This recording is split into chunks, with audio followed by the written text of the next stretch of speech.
말씀은 요한계시록 19장 5절로 9절까지입니다. 그 보좌에서 음성이 나서 이르시되 하나님의 종들 곧 그를 경외하는 너희들아 작은 자들이나 큰 자들이나 다 우리 하나님께 찬송하라 하더라. 또 내가 들으니 허다한 물이 음성과도 같고 많은 물소리와도 같고 큰 우레소리와도 같은 소리로 이르되 할렐루야 주 우리 하나님 곧 전능하신 이가 통치하셨도다. 우리가 즐거워하고 크게 기뻐하며 그에게 영광을 돌리세. 그 어린 양의 혼이 이르렀고 그의 아내가 자신을 준비하였으므로 그녀에게 빛나고 깨끗한 세마포옷을 입도록 허락하셨으니 이 세마포옷은 성도들의 의로움들이로다 하더라. 그 천사가 내게 말하기를 기록하라. 그 어린 양의 혼잔치 만찬에 청함을 받은 자들은 복이 있도다. 오늘 말씀 가지고 불확실한 미래 쾌도난마 성구 그가 통치하셨다라는 제목으로 말씀을 나누겠습니다. 지금은 다 아시다시피 AI 인공지능 시대라고 합니다. 모든 여러 가지 복잡한 것, 힘든 것 그런 것들이 서서히 인공지능이 대체하고 있습니다. 가장 쉬운 예로 우리 스마트폰이 작동하는 거요. 인공지능 원리가 그 속에 들어가 있기 때문에 그렇습니다. 자동차 운전하는 때 내비게이션도 거기에 인공지능이 장착해서 안내해주고 있는 것입니다. AI는 원래 인간을 돕는 도구로 개발이 시작된 것인데 앞으로 인간의 수십억 배의 그 지능을 갖게 돼서 AI가 인간을 지배하는 시대가 올 것이라는 예측도 있습니다. 오히려 그런 예측이 더 정확할 수도 있습니다. 더욱이 요한계시록에 우리가 갖고 있는 요한계시록에 보면은 거기에 영이 들어있는 우상이 있어서 그가 말을 하고 또 그 우상에게 사람들이 경배한다는 것이 기록되어 있습니다. 요한계시록 13장 15절에 보면 거짓 선지자인 짐승이 그 바다에서 나온 짐승의 우상을 만들어 놓고 거기다가 푸뉴마, 그러니까 우리가 생각하는 이런 생각이라는 말이 아니죠. 사람과 같은 영, 근데 물론 그건 귀신 영이겠지만 그것을 거기다 집어넣고 사람들이 다 거기에 경배한다고 합니다. 그러니까 사람들이 자발적으로 경배하게 되는 거죠. 너무나 똑똑하고 무엇인지 할 수 있는 그런 존재가 되기 때문에 거기서 그런 장면이 나타나게 되는 것입니다. 성경에 그것이 요한계시록 13장 15절에 기록되어 있으니까 그때로부터 이건 이제 후 3년 반의 일입니다. 그러니까 우리는 그것을 시간표로 삼을 수 있어요. 그런 것이 등장하자마자 3년 반이 지나면 예수님이 공중에 오시겠고 우리가 이제 공중을 올라가겠구나 그런 생각을 당연히 하게 됩니다. 하나님이 과연 무슨 일을 계획하시고 또 어떻게 이것을 통치해 나가고 있는가 그것을 우리가 알 수 있다면 오히려 시간이 지나면 지날수록 우리는 불안하지 않고 더 기대가 되는 일이 그런 생각을 갖게 될 것입니다. 하나님의 나라라고 하는 말이 있죠. 천국, 하나님 나라는 성경에서 동의어로 사용됩니다. 마태복음 19장 23절에는 천국이라고 말씀하시고 24절에는 하나님 나라라고 말씀하셔서 성경에서는 천국과 하나님 나라가 동격으로 사용됩니다. 우리 이제 세상의 개념으로는 다를 수가 있죠. 천국 가면 죽어서 가는 나라 이렇게 생각할 수 있지만 성경에서만큼은 동의어입니다. 그러면 하나님 나라는 어떤 뜻일까요? 하나님 나라는 하나님이 통치라는 개념이 있습니다. 그 나라는 바실레이아라고 해서 그것은 하나의 왕국이기도 하지만 통치 행위를 가리키기도 합니다. 그래서 하나님이 통치 행위를 하시는데 그걸 언제부터 시작하셨나요? 창세기 1장 1절에 보면 태초에 하나님이 하늘들과 땅을 창조하시니라. 그때부터 통치 행위를 이어가고 계십니다. 마태복음 6장 9절과 10절에 보면 예수님이 우리들에게 기도는 이렇게 하라. 그래서 그런 기도를 가르쳐 주셨는데 거기에 하나님의 세 가지를 위해서 기도하라고 하십니다. 그것은 하나님의 이름과 하나님의 나라와 하나님의 뜻입니다. 근데 거기서 하나님의 나라라는 것은 하나님이 통치로 번역해야 됩니다. 왜냐하면 하나님 나라에 들어와 있는 사람들에게 제자들에게 말씀하신 거기 때문에 하나님 나라는 누가 들어오죠?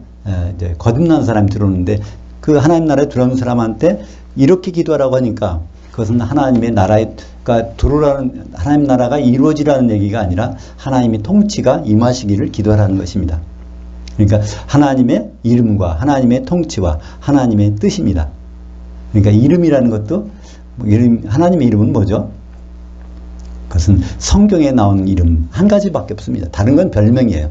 하나님 자신이 나는 이렇게 불러야 된다 하는 건 출애굽기 3장 15절에 보면 나는 여호와라고 이렇게 말씀하셨습니다. 아니, 여호와. 근데 거기 여호와의 설명이 있어요. 우리말 번역에는 스스로 있는 자라고 번역했지만 그것은 원래 의미는 그게 미완료입니다.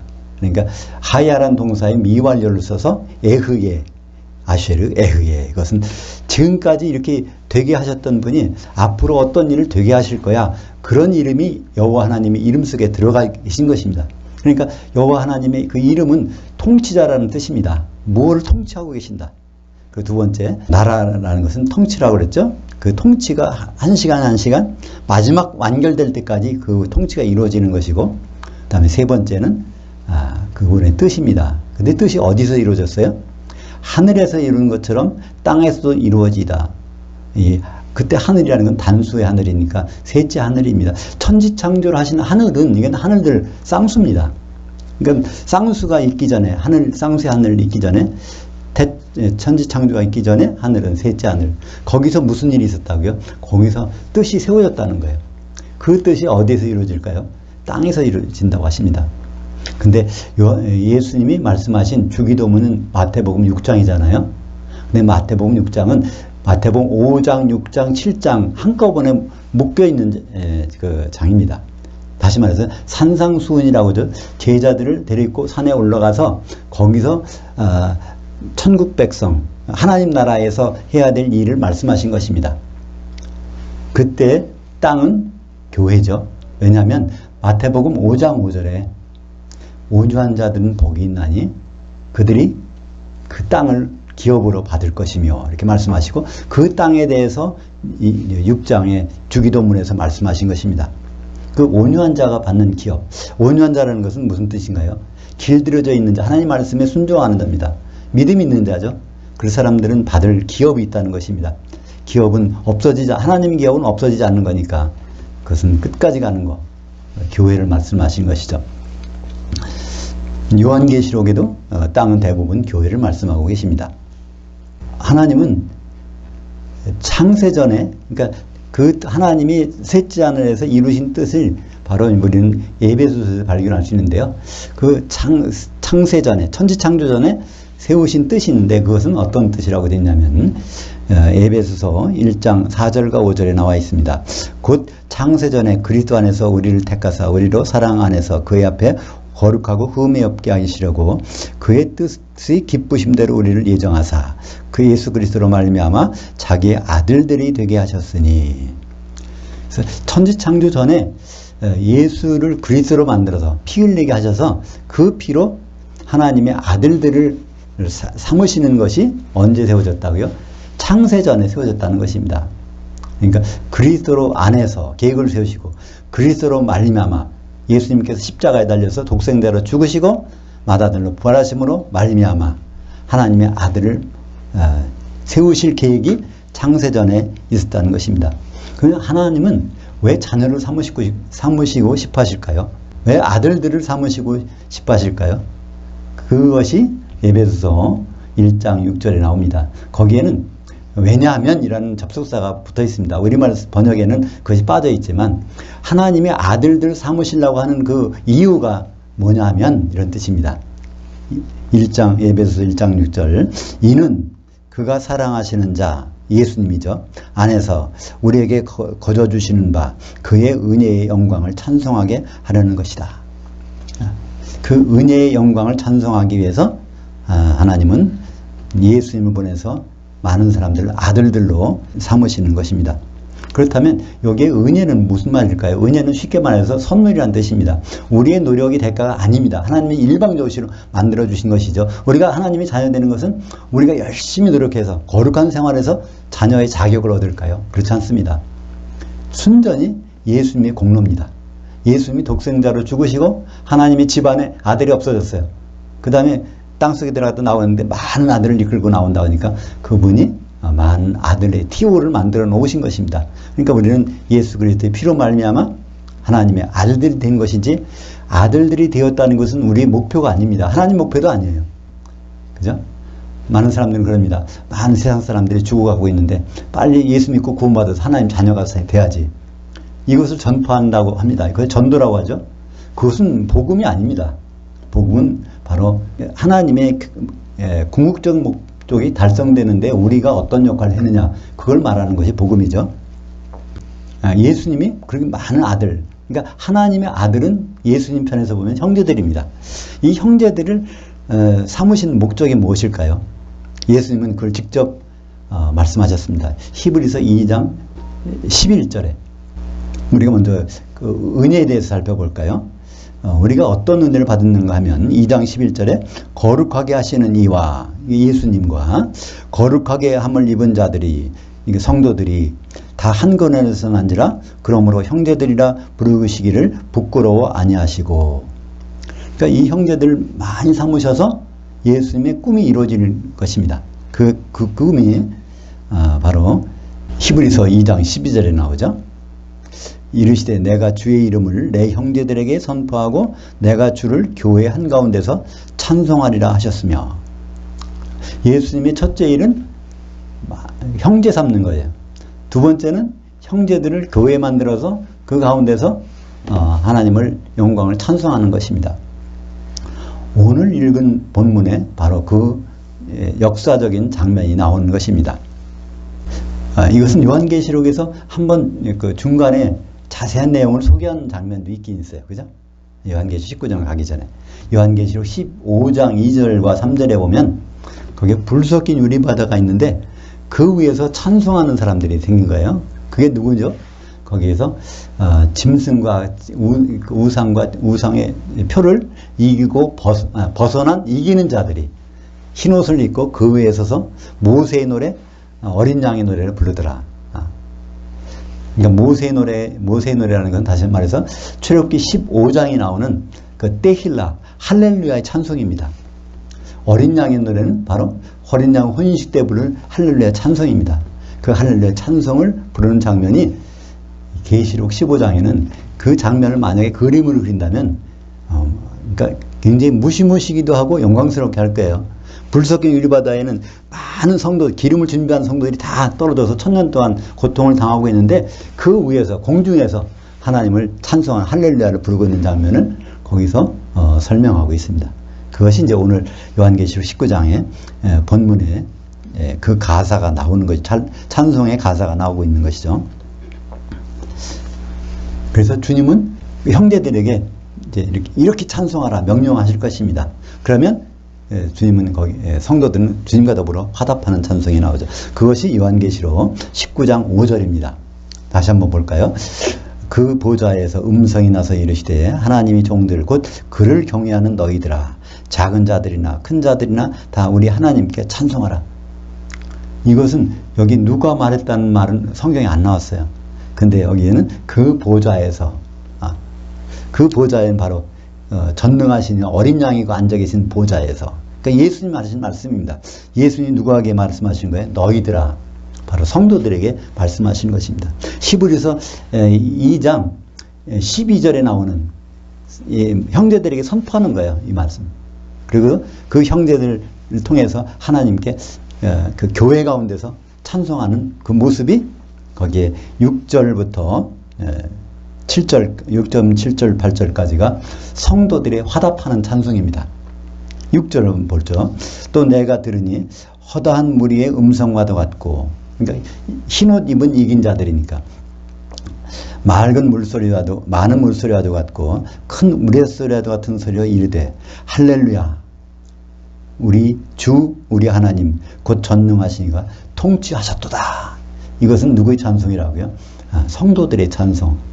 5절은 예수님의 찬송이고 5절과 6절이 히브리서 2장 12절의 그 내용인 것입니다. 여기에 할렐루야라는 것이 신약 성경에서 처음으로 등장합니다. 우리는 할렐루야를 굉장히 흔하게 생각하지만 할렐루야는 성경에서 어린 양이 혼인잔치에 한 번밖에 그 자리에서 불리는 찬송입니다. 할렐루야의 뜻은 그 이름을 찬송하는 것입니다. 할렐루야는 할렐 찬송하라. 우 하면 너희들은, 야는 여호와 야훼의 준말입니다. 너희들은 여호와를 찬송하라. 이걸 줄인 것이 할렐루야입니다. 그 여호와라는 것은 누구죠? 하나님의 이름입니다. 너희들은 하나님의 이름을 찬송하라. 그것이 주기도문에 처음에 나오는 그 기도의 내용이 들어있죠. 아버지 이름이 거룩히 여김을 받으시며 그 이름값이 거기서 나타났다는 것입니다. 그분이 드디어 해냈다는 것입니다. 그것을 자랑하고 뽐내는 것, 그것이 할렐루야인 것입니다. 성경에는 하나님의 이런 통치의 비밀이 완전히 풀이돼서 나오는 그 성경 구절이 있습니다. 오늘 제목처럼 불확실한 미래에 쾌도난마 성구. 쾌도난마라는 것은 고사성어죠. 헝클어진 삼배가 있는데 그것을 단칼에 잘라서 완전히 해결하는 그런 것을 쾌도난마. 우리가 성경을 읽어볼 때 뭐가 무슨 말인지 다 얽혀 있어서 모른다는 것입니다. 도대체 하나님은 어떤 생각을 가지실까? 하나님은 무엇을 하려고 하실까? 하나님 뜻은 무엇인가? 그거는 굉장히 모르죠. 헝클어져서. 근데 바로 요 말 한마디에 그가 전능하시니까 통치를 끝냈다 하는 그 말 속에 모든 것이 해결됩니다. 통치 끝낸 다음에 나타나는 걸 보면 아, 하나님이 이것을 위해서 통치하셨구나. 그것을 확실히 알 수 있는 것이죠. 하나님이 자녀를 삼기 위해서 통치하셨을까? 하나님이 좋은 일을 하기 위해서 통치하셨을까? 하나님이 아름다운 세상을 만들기 위해서 통치하셨을까? 그게 아닙니다. 하나님은 유일하게 어린 양의 혼인을 위해서 통치하셨던 것입니다. 그러니까 통치하셨다는 그 말씀은 그게 과거형입니다. 근데 안타깝게도 성경책을 보면 통치하시도다. 현재형으로 되어 있습니다. 그때부터 하나님이 뭐를 통치하시는 줄로 우리 하나님이 자녀들을 다 모아놓은 다음에 그때부터 하나님의 나라를 통치하는, 그러니까 무슨 작품을 만들지는 모르는 것이죠. 하나님 뜻은 우리를 가지고 통치하셔서 그때 가서 뭘 하시려고 하실까? 전혀 그럼 하나님 뜻대로 인도하시겠지 그렇게 알아버립니다. 하나님은 좋으신 분이니까. 그렇고 지나가는 것이 요한계시록 19장 6절 거기에 통치하시도다 그겁니다. 이것은 우리말만 번역이 잘못된 것이 아니요. 영어 성경도 스페인어 성경도 불어 성경도 제가 한번 다 찾아봤어요. 컴퓨터에 그 수십 가지 수백 가지 그 성경들이 각 언어로 되어 있는 것 한결같이 현재형으로 번역했더군요. 유일하게 과거형으로 되어 있는 것은 헬라어 성경 처음 나온 원전 성경만이 과거형으로 번역되어 있습니다. 그러니까 이것을 현재형으로 보면 어떤 일이 벌어질까요? 여전히 우리는 하나님이 자녀가 되면 된다. 구원받으면 된다. 아, 우리의 목적은 뭐가? 휴거되는 것이야. 주님 오셔서 우리가 들림 못 받으면 그건 벌어지는 큰일 나지. 다 이렇게 생각하는 것이죠. 그리고 궁극적으로 우리가 신부단장을 해서 주님을 신부로서 만나야지. 그 신부되기 운동이 굉장히 많이 벌어지고 있지 않습니까? 다 신부가 돼야 된다는 거예요. 왜냐하면 하나님의 통치의 내용을 모르니까. 하나님의 통치가 끝났는데 그걸 모르니까. 그 통치가 끝났는데 그 결과물을 보면은 바로 어린 양의 혼인이 있는데 신부는 누구예요? 하나밖에 없다는 거예요. 그럼 우리가 다 신부가 된다면 그 사람들은 다 우르르 어디 떨어집니까? 기름이 없어가지고 지옥으로 떨어질 것입니다. 굉장히 심각한 문제예요. 근데 여전히 교회 강단에서는 뭐라고 합니까? 휴거돼야 된다. 그 다음에 신부가 돼야 된다. 그렇게 그런 생각을 가지고 있다가 나중에 낭패당하기 십상인 것입니다. 그것이 참 무섭기도 하고 우습기도 하죠. 단어 한 단어를 과거로 돼 있는 거죠. 현재로 바꿔놓는 바람에 이거 완전히 달라지는 것입니다. 하나님이 계획이 달라지는 거죠. 하나님이 통치를 시작하는 것과 하나님이 통치를 끝내는 것이 그 한 단어를 과거냐 현재냐에 따라서 달라지는 것입니다. 하나님의 통치 결과를 다시 한번 볼까요? 요한계시록 19장 7절과 8절입니다. 한번 같이 읽어보죠. 우리가 즐거워하고 크게 기뻐하며 그에게 영광을 돌리세. 그 어린 양의 혼인이 이르렀고 그의 아내가 자신을 준비하였으므로 그녀에게 빛나고 깨끗한 세마포옷을 입도록 허락하셨으니 그 세마포옷은 성도들의 의로움들이더라. 그러니까 여기에 어린 양 예수 그리스도 혼인식에 그의 아내가 준비되었는데 세마포, 그러니까 쉽게 말하면 웨딩드레스는 한 벌이라는 거예요. 근데 한 벌을 자세히 보니까 그것이 19장 8절에 나오죠. 그 세마포는 성도들의 의로움들로 가득 찼다는 것입니다. 그러니까 성도들이 성령의 기름으로 하나 된 모습을 보여주고 있는 것입니다. 그러니까 이것을 하나님의 통치물로, 통치의 결과물로 볼 때는 너무나 선명합니다. 신부들이 있을 수가 없어요. 신부는 나중에 우리가 돼야 되는 것입니다. 그렇다면 우리 여러 사람들이 어떻게 한 신부가 될까요? 이거는 참 희한한 일이죠. 우리가 상상하기가 힘든 일입니다. 그것은 뇌코치 속에 들어갔다가 나비가 되는 것만 그거보다 더 그러니까 그와 비슷하기도 하지만 그 정도의 비약입니다. 그죠? 애벌레가 평면을 움직이는 애벌레가 뽕잎을 먹고 있다가 그것이 잠깐 없어졌는데 나중에는 날아간단 말이죠. 우리도 마찬가지입니다. 우리가 혼의 몸을 입고 살고 있습니다. 이 세상은 이렇게 사는 거예요.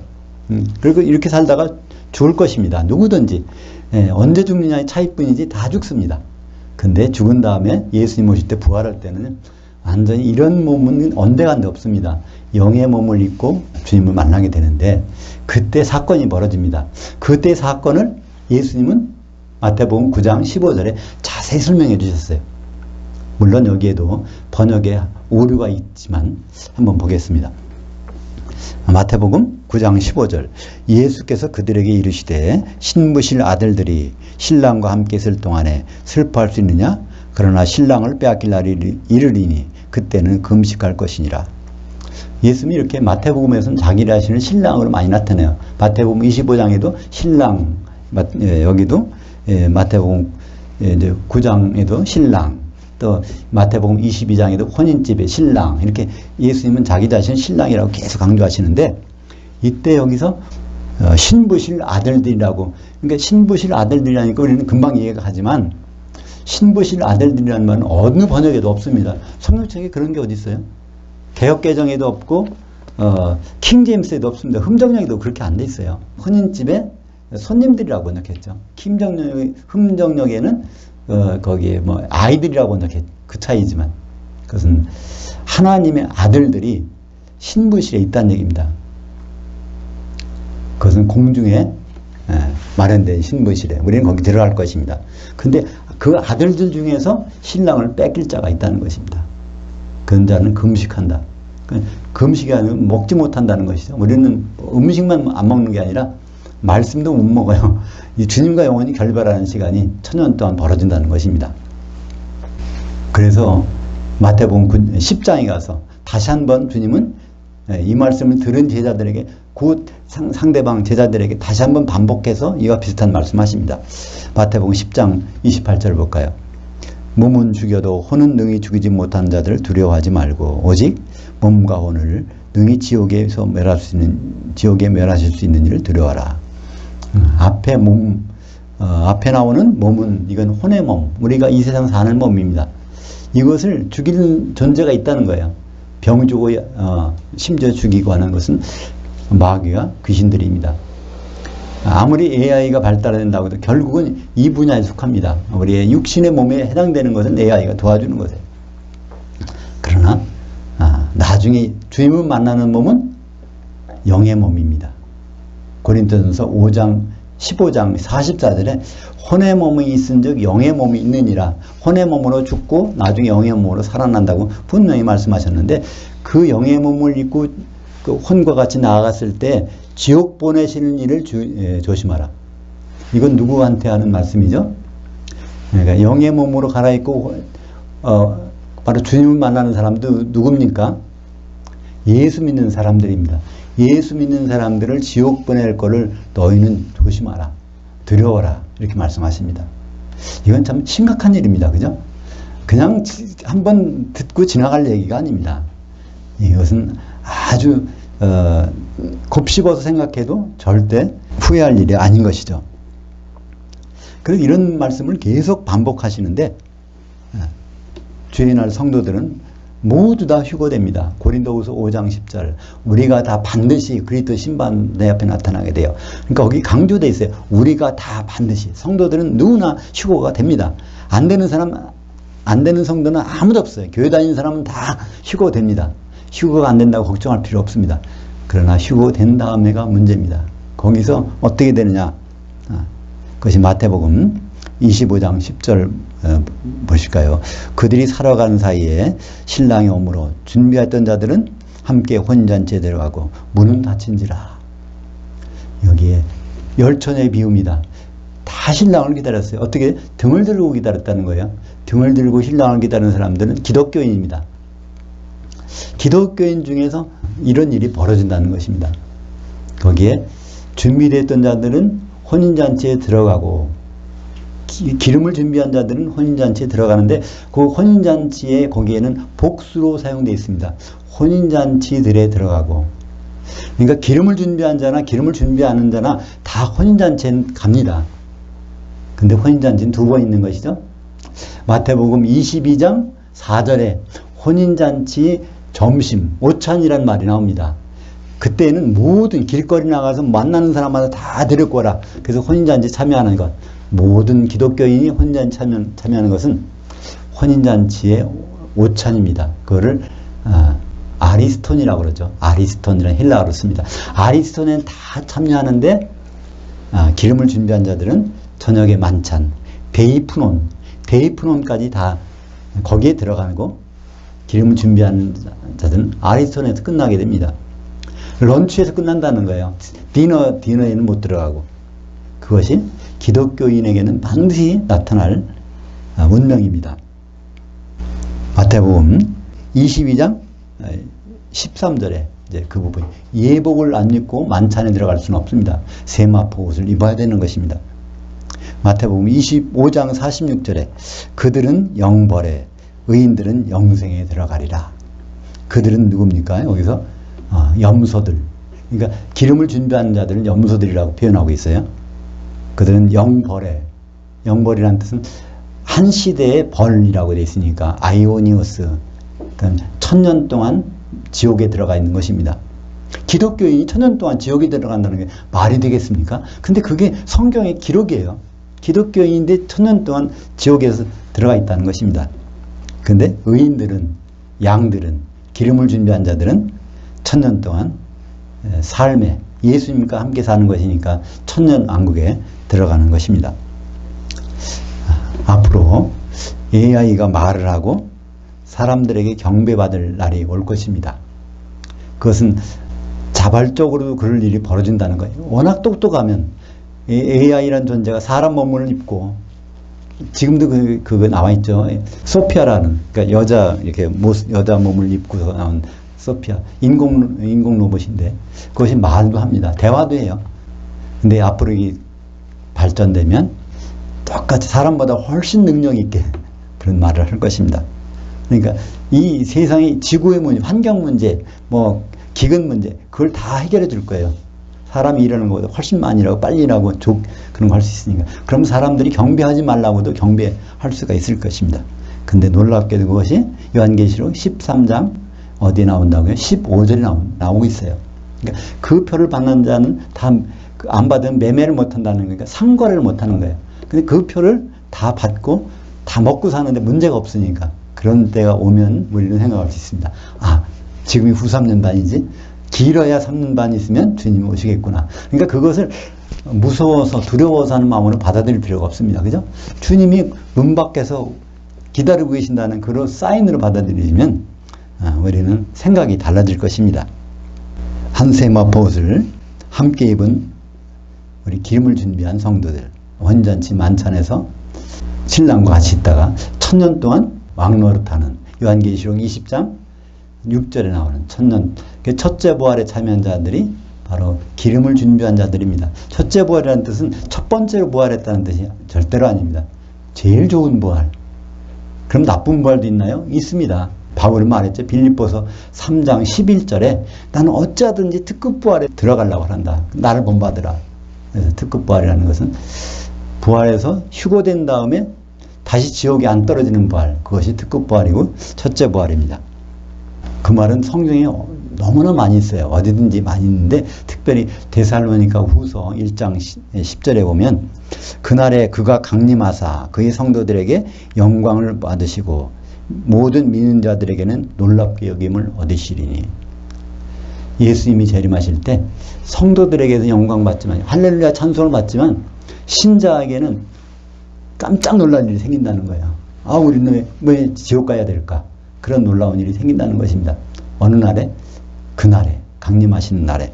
근데 이런 모든 것은 어디에서 풀리게 됩니까? 요한계시록 19장 6절. 할렐루야, 전능하시니가 통치하셨도다.